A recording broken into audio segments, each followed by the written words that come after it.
जय गुरुदेव, नमस्कार। श्री गुरुभ्यो नमः। पिछले बार का जो मैं वीडियो बना रहा था बृहस्पति के ऊपर, वो अचानक से बंद हो गया। तो किसी ने बोला कि वो एब्रप्टली ख़त्म हो गया और किसी ने बोला कि we are waiting for the second part. Actually मेरा मोबाइल का जो है रिकॉर्डिंग का जो मेमोरी है वो उस समय भर गया था, तो रिकॉर्डिंग अपने आप बंद हो गया। तो मैंने भी सोचा कि फिर से एडिट करके क्या इसको डालना, जो है डाल देता हूँ।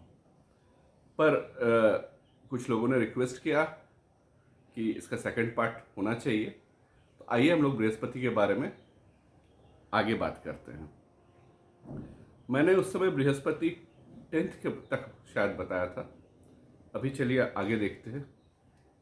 बृहस्पति 11 घर ना, वो इच्छा पूर्ति का घर होता है जो बोला जाता है। 11th हाउस का लॉर्ड होता है सैटर्न, जो कर्माधिपति है। 11th हाउस का को लॉर्ड होता है राहु। तो वहां पर बृहस्पति गए।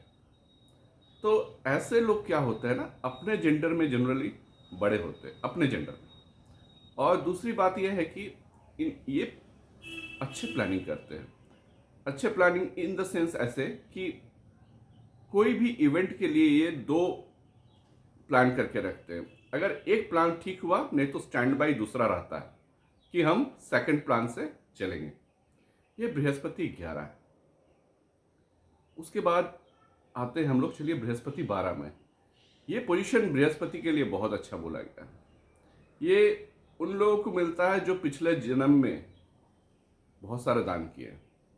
बृहस्पति 12 वालों के माँ बाप बहुत अच्छे मिलते हैं और इनको कहा जाता है कि ये दान करें। ये जितने दान करते हैं ना, उनके लिए अच्छा है बृहस्पति 12 वालों के लिए। पर उनके जीवन में एक चीज़ देखा गया है कि ये थोड़ा सा साधु सन्यासी, मैं सब साधु सन्यासी की बात नहीं कर रहा, या एस्ट्रोलॉजर, इनसे थोड़ा सा दूर रहते हैं, क्योंकि वो अपने लाइफ के बारे में बहुत खुल के बात नहीं करते, क्योंकि पास्ट लाइफ का इनके साथ एक्सपीरियंस भी ऐसा होता है। एक के बारे में हम लोग बात कर चुके थे पहले, 2 शायद नहीं किए थे, चलिए 2 पर बात करते हैं। बृहस्पति 2 ये जो है ना, ये शुक्र के घर में आके बैठ गए हैं यहाँ पर बृहस्पति देव। तो ये कोशिश करते हैं अपने परिवार को जोड़ना, अपने जो फैमिली के जो धन संपत्ति है इसके बारे में ये बहुत कंसर्न रहते हैं। दूसरा चीज़ ये है कि बृहस्पति के जो नेचुरल, जो आपका सेजिटेरियस का साइन है, यहाँ से ये 6th है। तो इनके लाइफ में ऐसा होता है कई बार कि ये धार्मिक जगहों पे जाके झगड़ पड़ते हैं, क्योंकि 6 कॉम्बिनेशन बन रहा है। धार्मिक जगहों पे झगड़ जाते हैं। कई बार ऐसा होता है कि आश्रम में गए, झगड़ लिए, और कोई जा रहा हो कई धार्मिक जगह, कोई पिलग्रिमेज स्थान, तो ये बाधा डालते हैं, वहाँ क्या जाना, दूसरा जगह टूर प्लान करते हैं। बृहस्पति सेकंड वालों को ऐसा नेचर होता है, कई बार ऐसा, हर बार तो नहीं पर कई बार। तीसरा घर बृहस्पति, ये बृहस्पति का मरण करण स्थान है। मरण करण स्थान क्यों बोला गया बृहस्पति को तीसरा घर में? क्योंकि भाई ये बुध के घर में बृहस्पति आ गए। तो इन लोगों का साथ है ना, आप देखिएगा ये लोग थोड़ा जिब्रिश बोलते हैं, मतलब ये इतने चीजें बोलते हैं कि इनको समझना थोड़ा मुश्किल होता है। और बृहस्पति का काम है बहुत ज़्यादा नहीं बोलना, क्योंकि वो गुरु हैं, और बुध का काम है बहुत ज़्यादा बोलना। तो बुध के घर में गुरु आ गए, तो जैसा बिहेवियर पैटर्न होता है वो ऐसा होता है। दूसरी चीज़ ये ऐसा कई बार देखा गया कि बृहस्पति 3rd, उनका जो शादी होता है वो अपने बिरादरी में नहीं होता है, अपने बिरादरी से बाहर करते हैं ये शादी, क्योंकि बुध के घर में आ गए।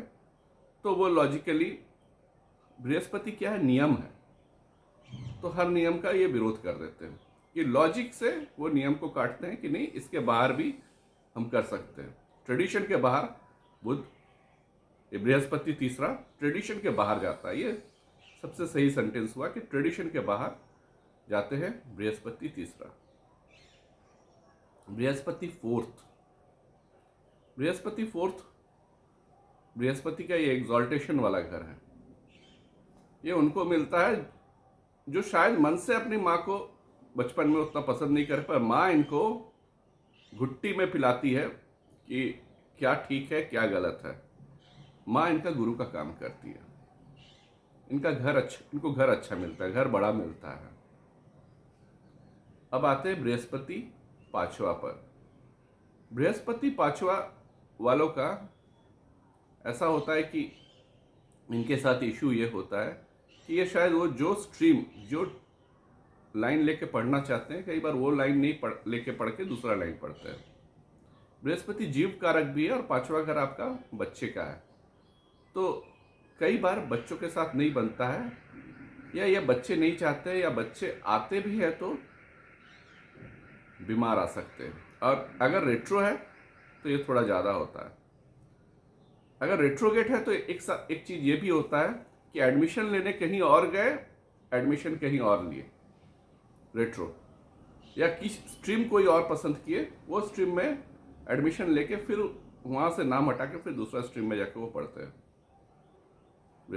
बृहस्पति 6 रोग ऋण शत्रु के घर में जीव कारक पहुंच गए तो इनके लाइफ में बीमारी, परेशानियां, ये सब तो आएंगे। क्यों आएंगे? क्योंकि वो उस घर में पहुंच गए और नेचुरल बुध का वो घर जहां से रोग ऋण शत्रु डील होता है, तो इनको लाइफ में ये सब चीज डील करनी होती है। और एक चीज कहा गया कि बृहस्पति 6ठा और 8वां उनको मिलता है जो पिछले लाइफ में गुरु के साथ द्रोह किए, उनको मिलता है। तो बृहस्पति 6 वालों को चाहिए और 8 वालों को चाहिए विशेषकर कि गुरुजन अगर कुछ बोल रहे हैं तो उनको सुनना और गुरु की सेवा करना। तो बृहस्पति 6 और 8 का गर्स जाता है। तो ये बृहस्पति का लगभग हर घर का एक ये हुआ कि आप बृहस्पति कहाँ बैठे तो नेचुरली कैसे काम करता है। पर इसके साथ हमें और 9 प्लैनेट्स और उसका एस्पेक्ट और किस राशि में बैठा हुआ है वो भी बहुत इंपॉर्टेंट है। चलिए एक बृहस्पति के बारे में एक कहानी हम आपको और सुनाते हैं। बृहस्पति पुष्य का लॉर्ड है, पुष्य नक्षत्र का, जिसको सबसे पायस बोला गया है। इसका एक कहानी यह है कि एक बार इंद्र जो है युद्ध में दानवों को हरा दिए, उसके बाद फिर वो अपना एक बड़ा सा फंक्शन रखे अपने दरबार में। वो फंक्शन में सब उर्वशी, रंभा जो भी है, ये लोग अपना अपना प्रदर्शन कर रहे थे, डांस का, ये का, नाच का, और दूसरे फंक्शंस भी हो रहे थे। बाद में वहाँ बृहस्पति आए।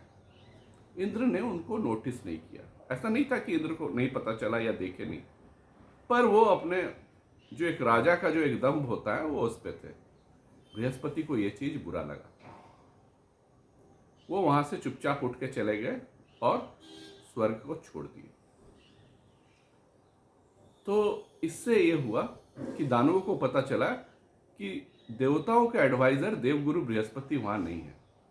वो फिर से इकट्ठा हुए और देवताओं पर अटैक किए। पर इंद्र को जो लग रहा था कि उनके शस्त्र कौशल और युद्ध कौशल के वजह से युद्ध वो जीते थे, इस बार वो युद्ध हार गए।